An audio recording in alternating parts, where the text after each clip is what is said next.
Your first journey through Dark Souls is defined by its lack of context. When you begin the game, you're greeted with a character creation menu whose options are vague at best and incomprehensible at worst, and you set off into the world with next to no information about who you are or why you should venture deeper. The opening cinematic is meant to confound you further. You now know the creation myths of this world, the ancient battle between the lords and dragons, and that the Age of Fire is coming to an end. But what that means and how it may affect you is unclear. All you know about yourself is that you are an undead, cursed to an endless experience of death after death after death after death, and that like many undead, you have been locked away in a prison asylum, trapped in the decaying husk of your own body. And then, a corpse is dropped into your cell by an unknown knight from above. You pillage this body, and on it find a key to your cell, a key to freedom and to the outside world, a world that quickly informs you that you will face powerful beings who you may not be prepared to fight. Further into the asylum, you meet Oscar, the very knight who rescued you, as he lies atop a pile of rubble, waiting to die after being smashed through the roof by the very demon who blocks your path. Oscar's dying wish is to pass on the legend held by his family, that a chosen undead is destined to travel from the undead asylum to Lordran, ring the Bell of Awakening, and discover the fate of the undead. This task will propel you through the entirety of the game, and with this new destiny in mind, you face off against the Asylum Demon, defeat it, and escape the Asylum, where a giant crow carries you off to that land of ancient lords. Your sense of purpose and destiny is instantly challenged though, when you speak to the crestfallen knight, another undead who seems to have attempted to ring the Bell of Awakening and failed, resigning himself to rest peacefully in Firelink Shrine and share his wisdom with the few plucky undead who come through. He shares a surprising truth. There are actually 2 Bells of Awakening, and your task is to ring them both. The first bell you are likely to reach is the one located atop the cathedral, sitting above the undead parish, and getting there is the first real challenge Dark Souls presents to you.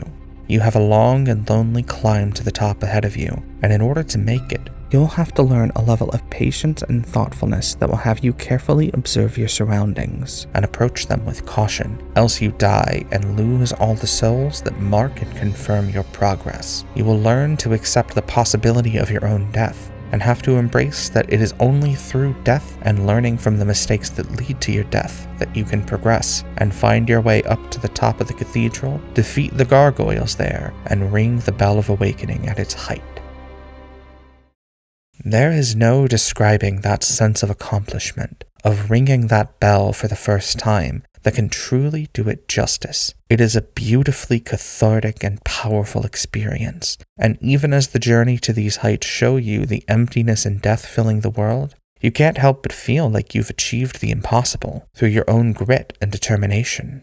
But the second bell lies below.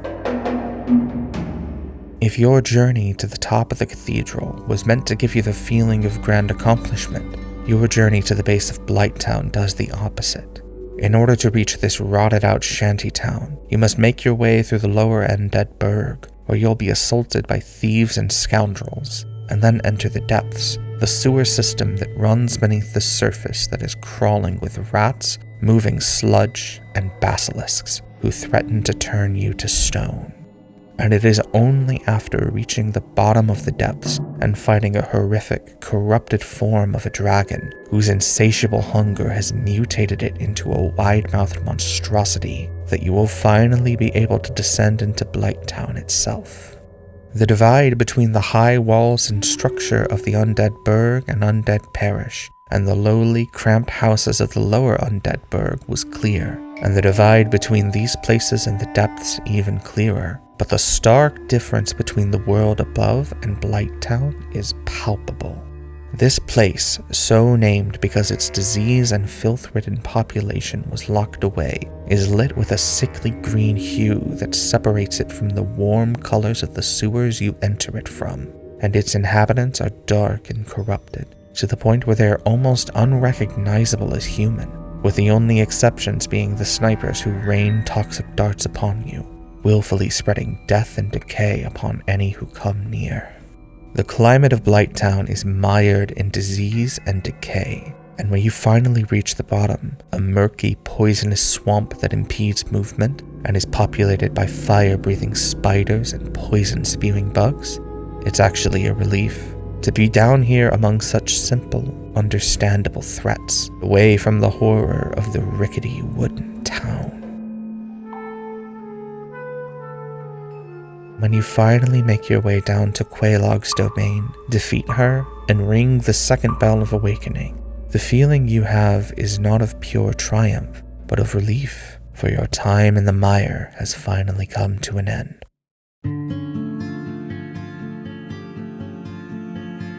Climbing back up the base of Blighttown, a true challenge in itself, will lead you right back to Firelink Shrine, a place of hope and comfort, where you have likely collected a few friends, fellow undead who will share their unique abilities with you, some of whom become invested in you as a genuine friend.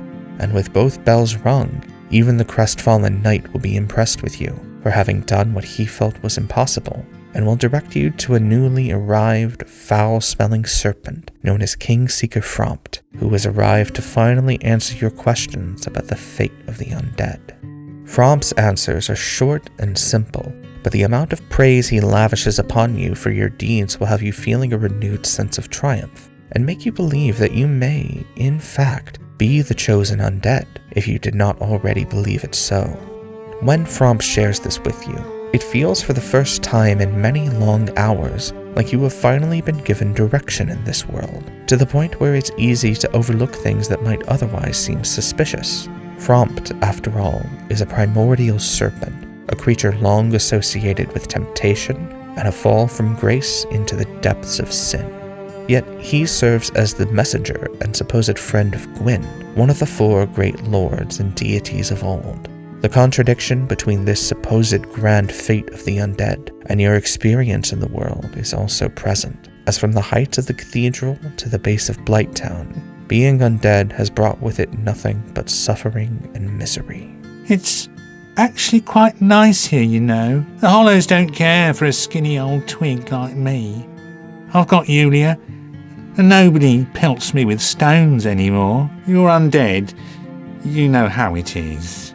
I was treated worse back at home. All those feelings are pushed to the back of your mind, however, because this is the promise of so many video games and the player-focused power fantasy they provide. No matter how suspicious Frompt may be, it is easy to suppress your doubts and push forward, because being the chosen undead and the center of the game's universe, that's just how video game storytelling works, and so you follow Frompt's direction along the path of the chosen undead.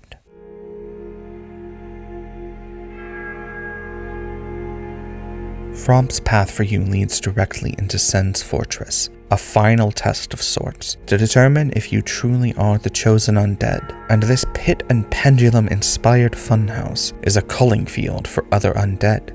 The fortress is filled with the souls of dead warriors, and signs of blood and decay where past hopeful chosen undead have fallen to its many traps.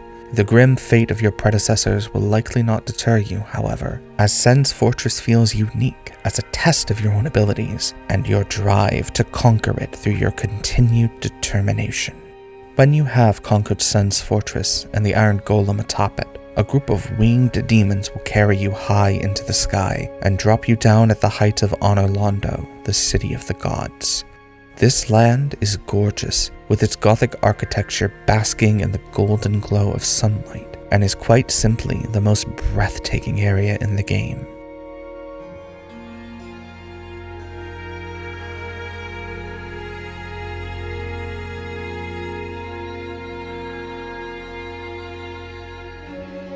As you walk through this massive land, made for beings who are enormous compared to you, the miry dark of the world slips from your mind, and you become entranced by its beauty.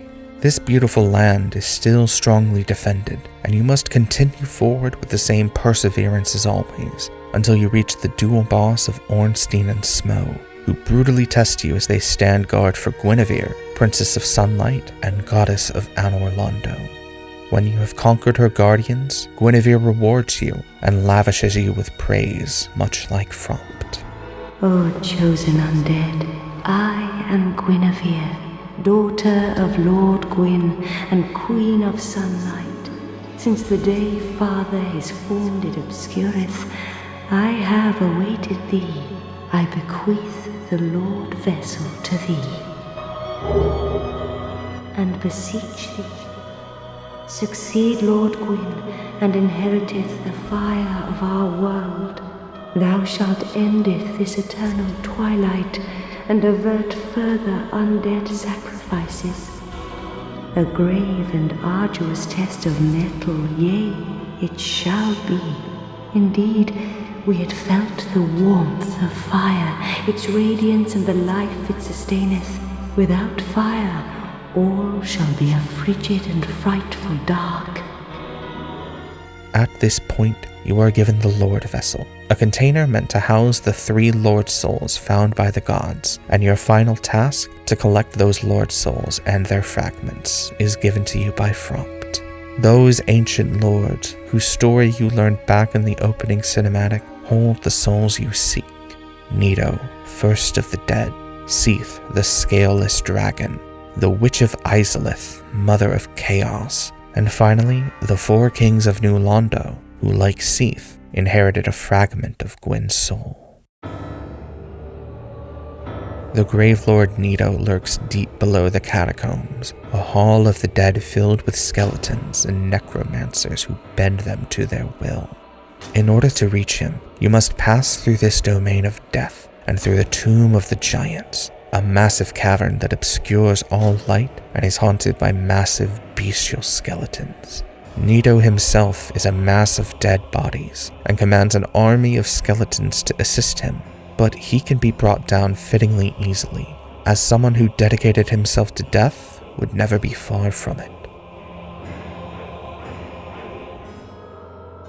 Seath the Scaleless and Duke of Lordran abides in his archives not far from Anor Londo. These halls of his are filled to the brim with knowledge, and Seath has long since dedicated himself to a quest for immortality, something he never held due to his lack of scales.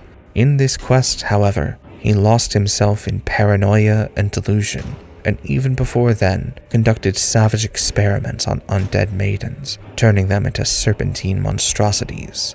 Yet he did, in fact, succeed at finding a primordial crystal to grant the eternal life he craved so desperately. But his immortality is as fragile as that crystal, and with it destroyed, you can end his life and stop his savage experiments for good. The 4 kings lie in their kingdom of New Londo, which was flooded and sealed long ago to prevent the spread of the dark wraiths who prey on the humanity of others. The 4 kings themselves succumb to the temptation of Koth, a primordial serpent like Frompt, but who wishes to bring about an age of dark.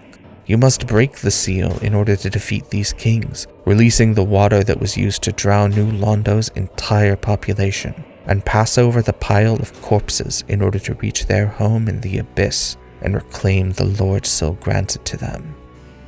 The last of these 4 lords is the Witch of Izalith, the mother of Prologue, the Fair Lady, and Quelana, who all abide near each other at the base of Blighttown.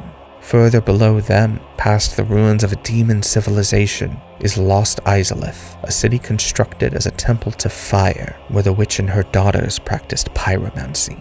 Unlike the other 4 lords, though, her tale is one of tragedy. Long before Gwyn himself linked the fire, the witch sought to extend the Age of Fire by using her great soul to create a flame powerful enough to fend off the dark. What she created, though, was a twisted version of the first flame, and it consumed her, creating the flames of chaos, which writhes violently around her and continues to burn her alive. To end the witch's suffering, you must break the chains that bind and contain her, and then can approach her body and allow her to finally find peace.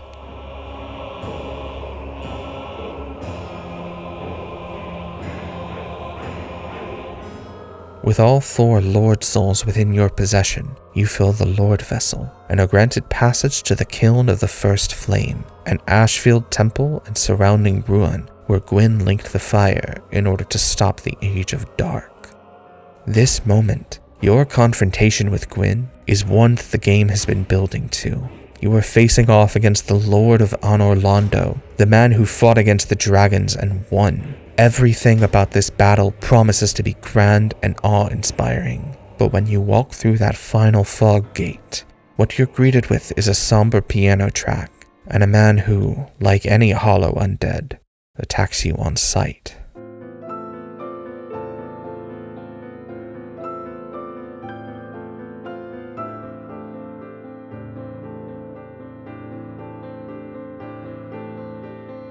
Gwyn, Lord of Cinder, is one of the least challenging bosses in all of Dark Souls, due in no small part to the fact that you've spent the entire game facing off against greater challenges than one man with a sword can even offer. After facing off against creatures like the 4 Kings, Seath, and the massive form of the Bed of Chaos, and gaining the power of souls and game experience they offer, Gwyn is a figure who is simply beneath your level. That's not to say the fight will be trivial on your first time through, but the battle against Gwyn feels far more like a formality than an ordeal. You are, in fact, the chosen undead who will link the fire, and battling Gwyn is simply a task to grant mercy and peace to an old man who came before you and did everything in his power to extend the Age of Fire he knew.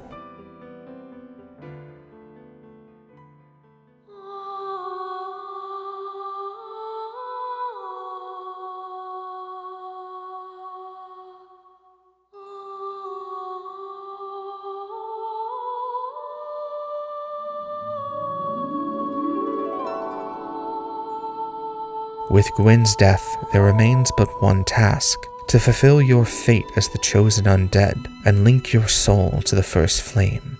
Your sacrifice here will extend the Age of Fire further and keep the world from falling into a frightful dark. But this moment is not framed as a grand triumph. It is instead a solemn act of determination and the decision to continue onward in the world, rather than give in to despair. It is a perfect ending to your journey through Dark Souls and its fantastic world, and there are few experiences more satisfying than closing the book on your character's journey like this. Except, there's more to this game's story than a singular journey.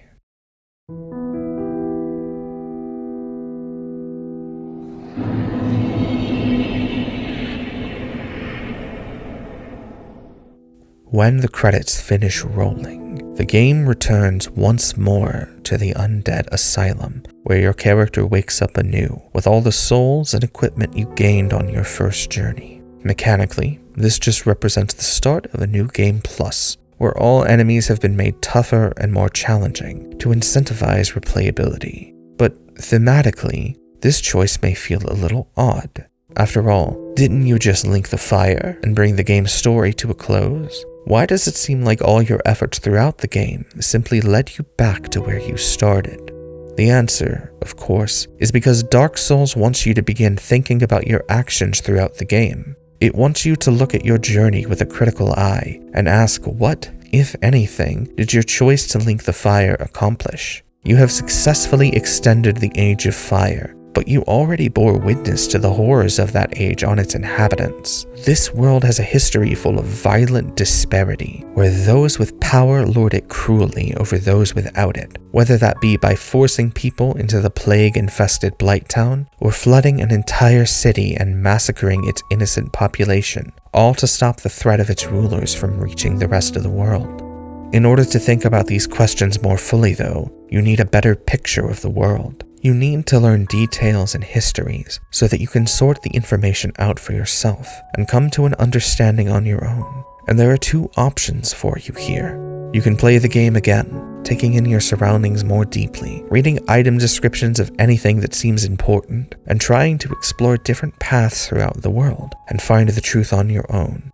Or You can dive into the fan community, read up on the world's history on the wiki, and watch VaatiVidya's excellent videos, diving deep into the characters you may have fallen in love with along the way.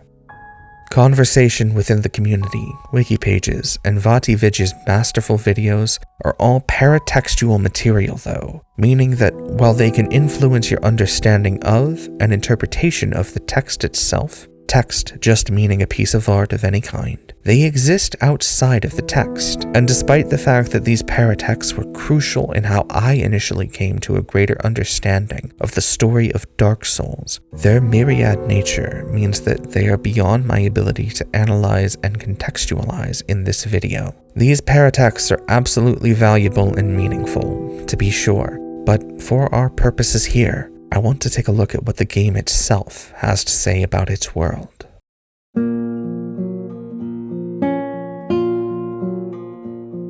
Your second playthrough of Dark Souls, no matter how careful and contemplative, will breeze by a lot more quickly than your first, due to the fact that you have significantly more knowledge about the game's systems, enemies, and environments. There are still many surprises waiting for you all throughout Lordran, however, and they can deeply illuminate your understanding of the world.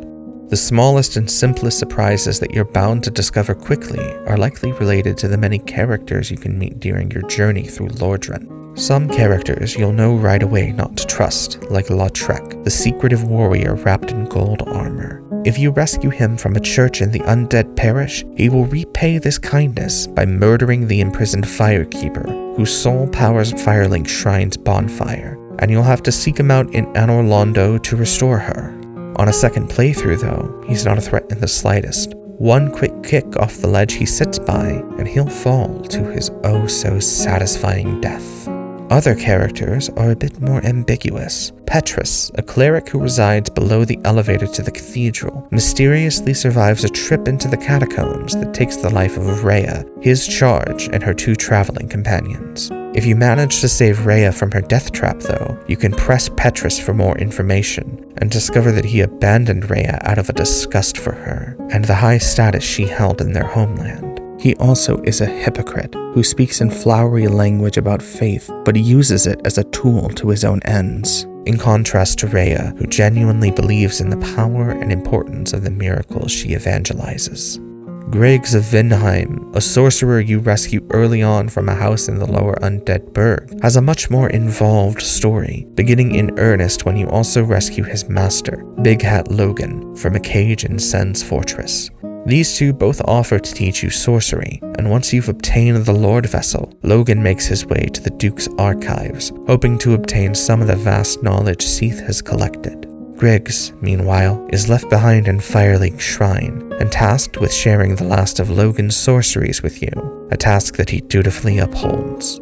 Once this task is done, however, he sets off for the archives himself, hoping to make contact with his master and prove himself capable in this small way. He doesn't make it though, and if you search for him, you'll find him in the middle of Sen's fortress, having gone hollow and lost his mind. He attacks you on sight, and the only choice you have is to put him out of his misery, as he fails in this final quest to prove himself to his master. Logan, meanwhile, does successfully make it to the Duke's archives, but is captured and locked in a cell. He once again requires your rescue, and promises to repay you by sharing the knowledge he finds in Seath's archives. The knowledge he gains here comes at a terrible cost though. Logan dives obsessively into the study of crystal sorcery, the same sorcery Seath used to obtain partial immortality, and he loses himself within this knowledge, quickly forgetting who you are and stripping himself naked in order to imitate Seath's scalelessness. Like Griggs before him, when you next see him, he is a hollow and attacks you on sight. This thread of knowledge and obsession leading to demise is mirrored in your experience with Laurentius, a pyromancer from the Great Swamp. After rescuing him from a barrel in the depths, he returns to Firelink Shrine and shares his pyromancy with you. A pyromancer's flame is a part of his own body. The flame develops right along with his skill. When I gave you that flame, I gave you a part of myself. Please take good care of it. Goodbye then. Be safe, friend. Don't you dare go hollow. Laurentius' choice to share this intimate part of himself with you is deeply meaningful, but it leads to a great potential danger. When you have gained enough strength as a pyromancer, you will find a woman sitting next to a pillar in Blighttown named Quelana. This woman is the mother of chaos pyromancy, a kind of pyromancy that channels the same type of flame that burned the Witch of Izalith and wreaks havoc upon the world beyond what a normal flame can do.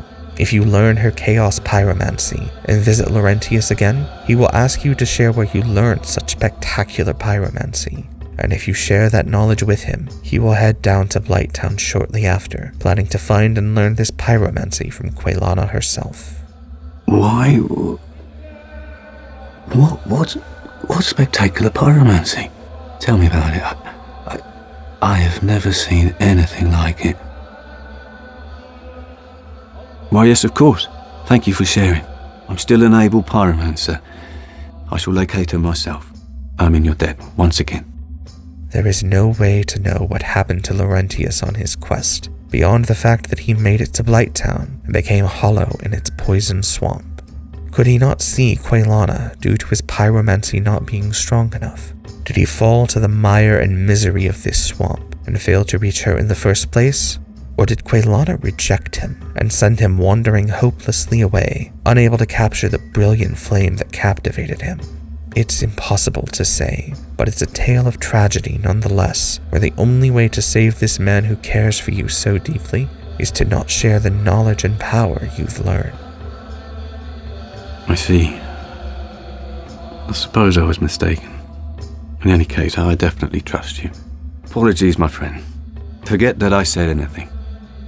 Of course, if there is one character your second playthrough will likely bring to a happier end than not, it is Solaire, the lovable Sunlight Warrior, who invites you to share in jolly cooperation and spends the whole game searching for his very own son. You'll likely encounter him multiple times in your first playthrough, whether in the Undead Burg, Anna Orlando, or Lost Izalith. And as you do, it becomes clear that his search for this son is fated to end poorly. Forgive me, I was just pondering about my poor fortune. I did not find my own son, not in Anna Orlando, nor in Twilight Blighttown. Where else might my son be? But when I peer at the sun up above, it occurs to me, what if I am seen as a laughingstock, as a blind fool without reason? Well, I suppose they wouldn't be far off. Solaire's search for his son ends in a passageway deep in the city of Lost Izalith, where he has been taken over by a sunlight maggot, which wraps itself around him and shines in his eyes so brightly that he believes it to be a son of his own.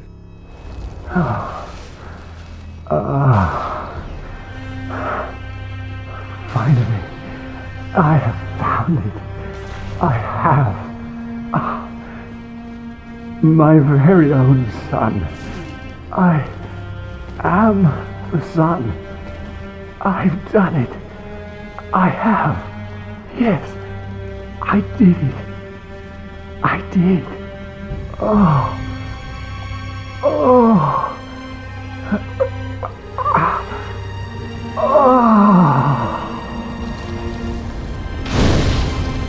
Oh.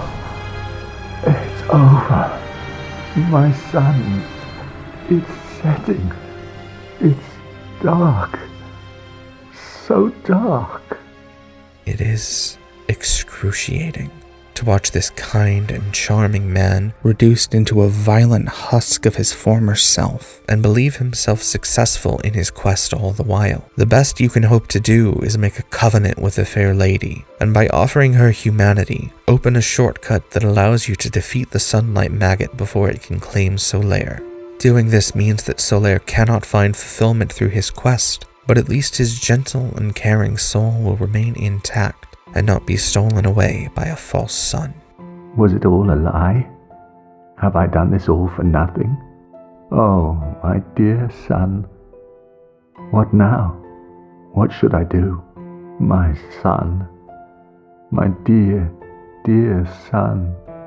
Solaire's failed quest leaves many questions open, the biggest one being what exactly could he have truly meant by his own son? While it's easy to simply interpret his quest as being one for spiritual enlightenment, the fact that he seems to take it rather literally suggests that there is more going on. After all, Solaire traveled to the heights of Anor Londo just like you, yet even in that sun-bathed stronghold of the gods, he could not find what he was looking for. Surely, though, he must have seen that same brilliant light as you, right? If these questions pester you, it is possible to find answers on your second playthrough. All you must do is, upon arriving at the chamber of the princess, loose an arrow her way, and the true nature of this divine city will be revealed. Thou that tarnisheth the godmother's image, I am Gwyndolin. And thy transgression shall not go unpunished. Thou shalt perish in the twilight of Anor Londo. There is no light in Anor Londo.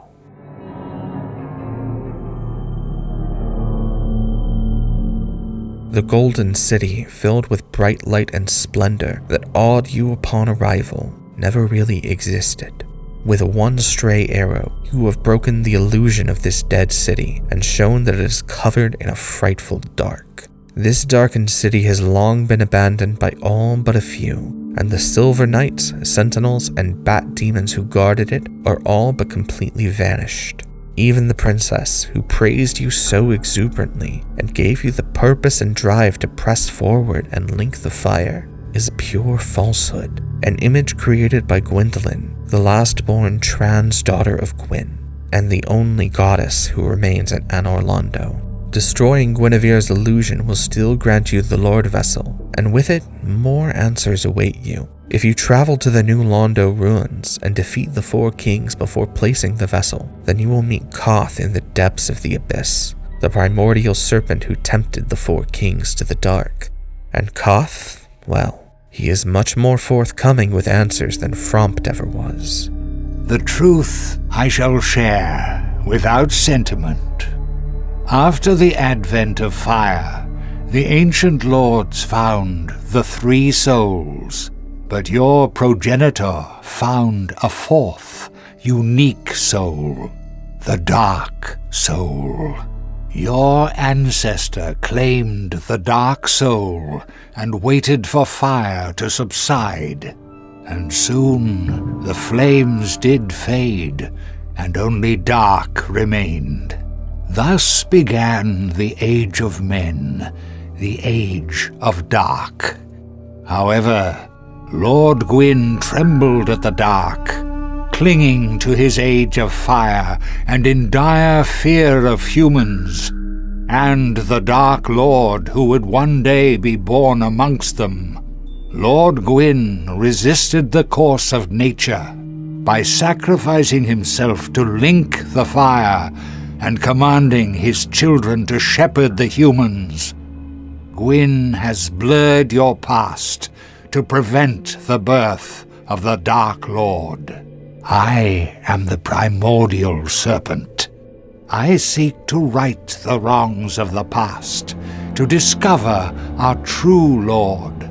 But the other serpent, Frompt, lost his sense and befriended Lord Gwyn. Undead warrior, we stand at a crossroads. Only I know the truth about your fate. You must destroy the fading Lord Gwyn, who has coddled fire and resisted nature, and become the 4th Lord, so that you may usher in an age of dark. Perhaps Koth's story will ring far more true to you than Frompt's tale ever did.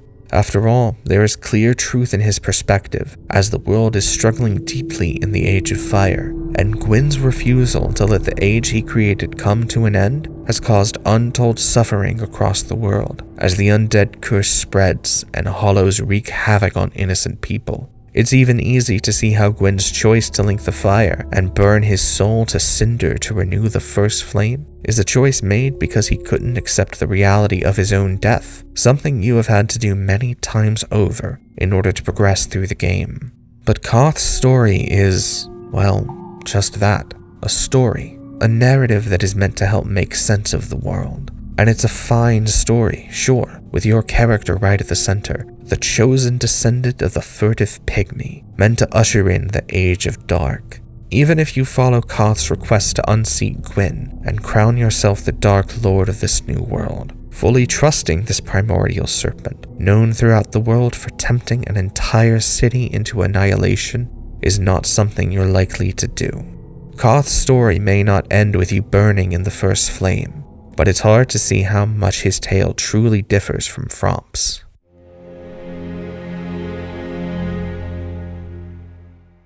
Koth's whole story is thrown into question if you return to Oolacile and learn the fate of Gwyn's knight Artorias. Artorias is a character who is shrouded in legend. For a while, all you know of him is that he was supposedly the only man able to traverse the abyss, and if you attempt to face the Four Kings, you'll find just how great a feat that is, as contact with the abyss will kill you instantly. If you want to defeat the Four Kings, you must make your way to Artorias' grave, defeat the great grey wolf Sif who guards it, and take his covenant, a ring that will let you walk in the abyss's dark. The truth beyond the legend, though, is far more complicated than this, and is expanded upon in the game's DLC, where you are pulled back in time to the ancient land of Oolacile by Manus, a creature of the abyss, and tasked with rescuing Dusk from his grasp.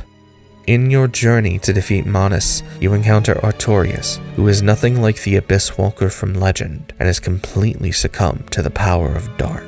This corrupted Artorias attacks you on sight, wielding dark magic and a cursed greatsword. And after you defeat him, you discover that all of Oolacile has been corrupted in this manner. Its inhabitants are twisted, corrupted humans, whose bodies are malformed nearly beyond recognition. And as you descend further into this twisted land, you'll find the Chasm of the Abyss, a cavern where the malignant dark has spread from deep within. The most haunting thing about this chasm is just how inviting it feels. It is, of course, dark and mostly quiet, but there is a small, subtle hum that constantly plays throughout this area, and it feels like it is beckoning you, asking you to dive deeper and be consumed by the dark. This feeling is made even stronger by the fact that there are very few enemies outside of the highest level of the cave. There are many large black sprites who match the look of the humanity you use to avoid being hollow, but they do not attack you. They are simply drawn to you, to being closer to you, and it isn't their fault that they harm you when they touch you. It is at the bottom of this beckoning dark that you find Manus, the father of the abyss.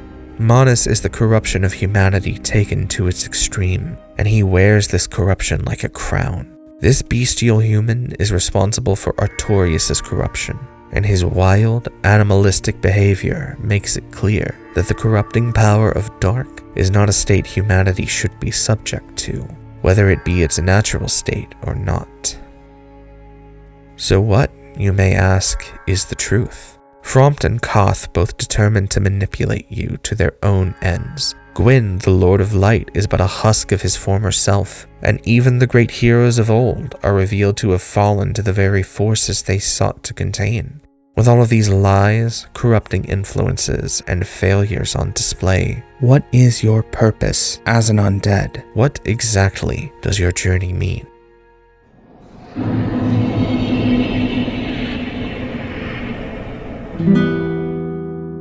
It would be insulting for me to try and tell you what Dark Souls means to you personally.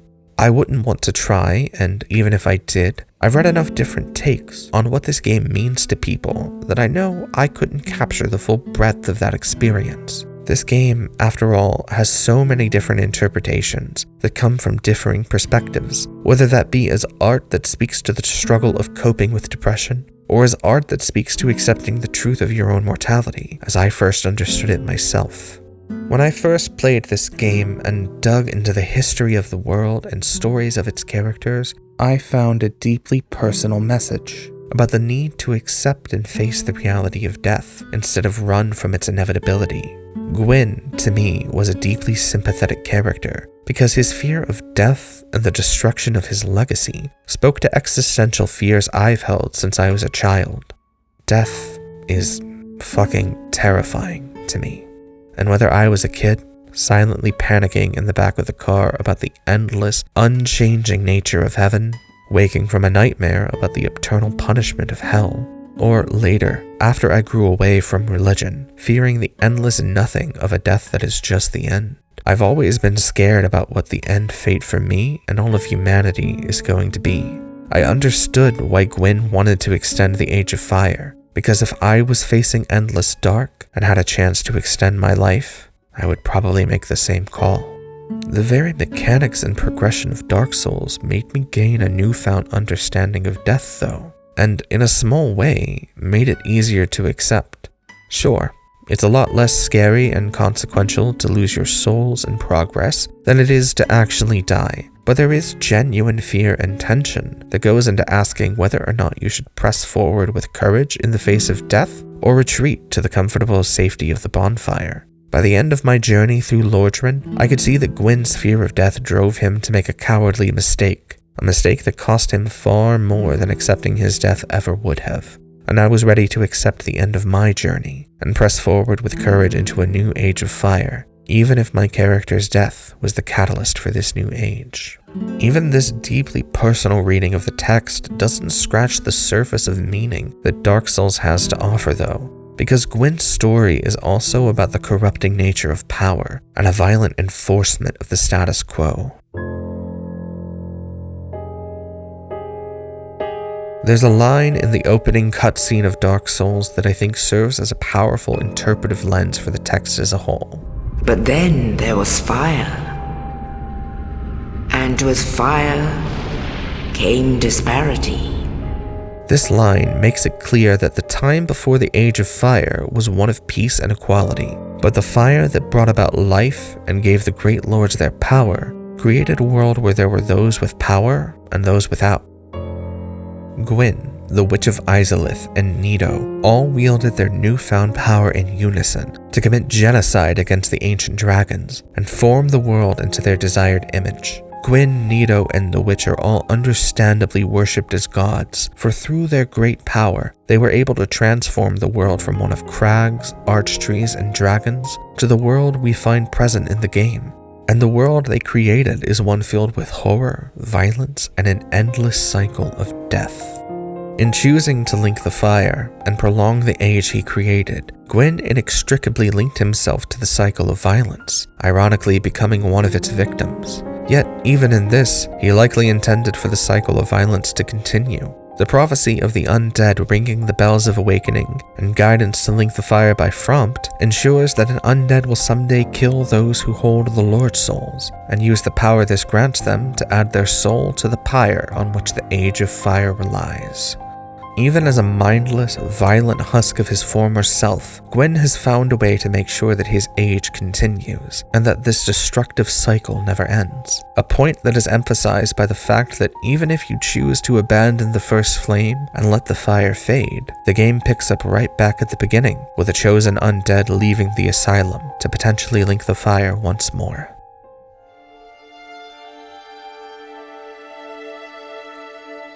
The destructive and dehumanizing nature of power is further emphasized in the story of individual characters. Big Hat Logan's quest for power and knowledge above all else leads to him losing sight of himself and the people who made it possible for him to even gain that knowledge in the first place. Laurentius, meanwhile, is enthralled by the prospect of your brilliant pyromancy, but if you share enough knowledge for him to seek that power, he will become another hollow trapped in Blighttown. And most tragic of all, Siegmeyer, a lovable and kind knight you encounter across your journeys, will become hollow if you save him too often, as even by wielding your power for his good, you take away his agency and freedom to act of his own will. Dark Souls also has a rather critical view of religious power as well, demonstrated most clearly in how it portrays followers of the Way of White. This group is meant as a stand-in for Christianity, particularly Catholicism, as it uses the same type of language to talk about faith, miracles, and the gods as you're likely to hear in any church service. And the first character you encounter who is part of the Way of White Petrus is a strong condemnation of religious hypocrisy and abuse. His use of religion as a tool to control and condemn others leads him to abandon Rhea to the tomb of the giants, and others to refer to him as drenched in sin. While Petrus serves as a strong example of religious hypocrisy, religious abuse is most apparent in two of its most clear victims, Rhea of Thorland and Anastasia of Astora. The Way of White places a heavy burden on undead, and Rhea, having been turned, is no exception. She goes on a quest for the church, deep into Nito's domain, and despite being abandoned by Petrus and betrayed by Patches, lays the majority of the blame on herself for not being strong enough to protect herself or her companions.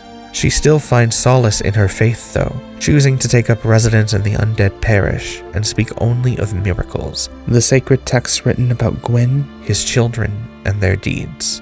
Even as she keeps the faith though, the church will not hesitate to betray her, as if you allow Petrus to live after he's abandoned Rhea, he will eventually take matters into his own hands and kill her himself. Anastasia of Astora, the firekeeper below Firelink Shrine, is similarly cast aside by religious forces. When you first meet her, she is locked away inside a cage underneath the bonfire and is unable to speak. If she is killed by Lautrec and you restore her, then her tongue is also restored, and it is revealed that it was cut out by others due to being impure. Her skirt also is stained with blood, and it is implied that her legs were maimed, likely to keep her in her place as a servant of the bonfire. Despite this abuse though, she believes fully and clearly that she deserves her fate and wishes not to speak with her impure tongue.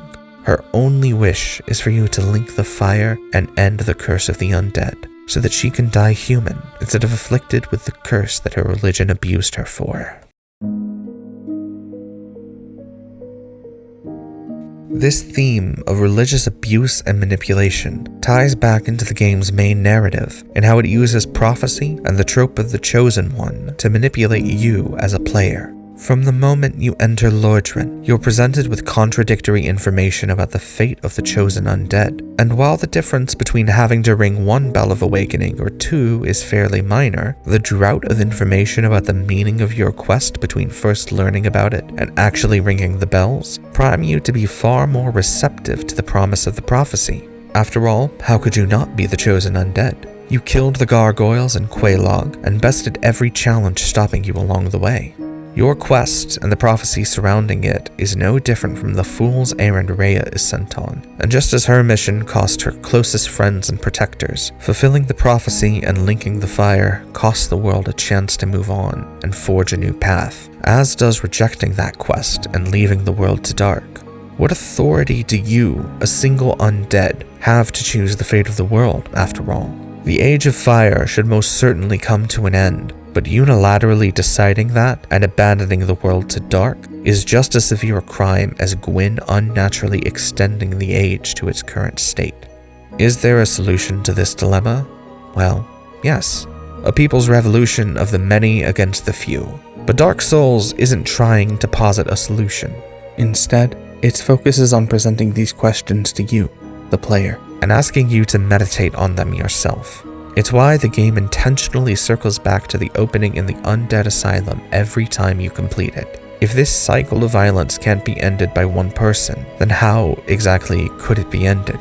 This game that came out in 2011, 12 years ago, asked these questions seriously, and the parallels between the unnatural extension of the Age of Fire in Lordran and the undead march of capitalism towards ever more meaningless profit isn't something I think can be ignored. But more than that, I think what this game has to say about power and violence in the year 2023 is something we need to take seriously when examining how our own systems of violence perpetuate themselves and rely on constant cycles to continue.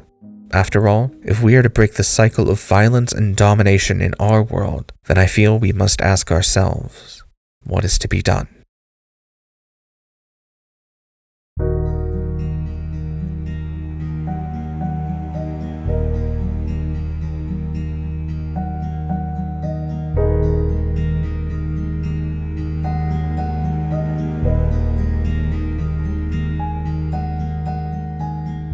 Hello everyone, thank you so much for watching this video, and thank you so much for being patient with me as I have gone through life and hell world capitalism landscape before being in a place where I can actually take the time out of my day to work on videos again. If you liked this video, I would appreciate it very much if you would subscribe to me. I do promise future videos are coming. As for what exactly is coming, those will remain a secret until they are about to be released, and I cannot promise any sort of consistent schedule. To those of you who are subscribed to me, thank you for your patience while sitting with me while I work on this. And to anyone coming to this channel for the first time, I have a backlog of Kingdom Hearts videos for you to watch. There is a lot there. I am very proud of those, in particular the Chain of Memories video, though the Kingdom Hearts 2 video is excellent as well. You can also like this video to help support it. It boosts me on the algorithm, and that's helpful. I would also like to recommend that you follow me on Tumblr. I'm on Tumblr at jacquelinemerritt.tumblr.com. There's a link in the description. I post film criticism articles there. I'm currently rebuilding it with my old reviews of every episode of Dragon Ball Z Abridged, and I have other stuff that I'm working on. And finally, I just wanted to say to everyone watching this video, I love you. Hope to see you again soon.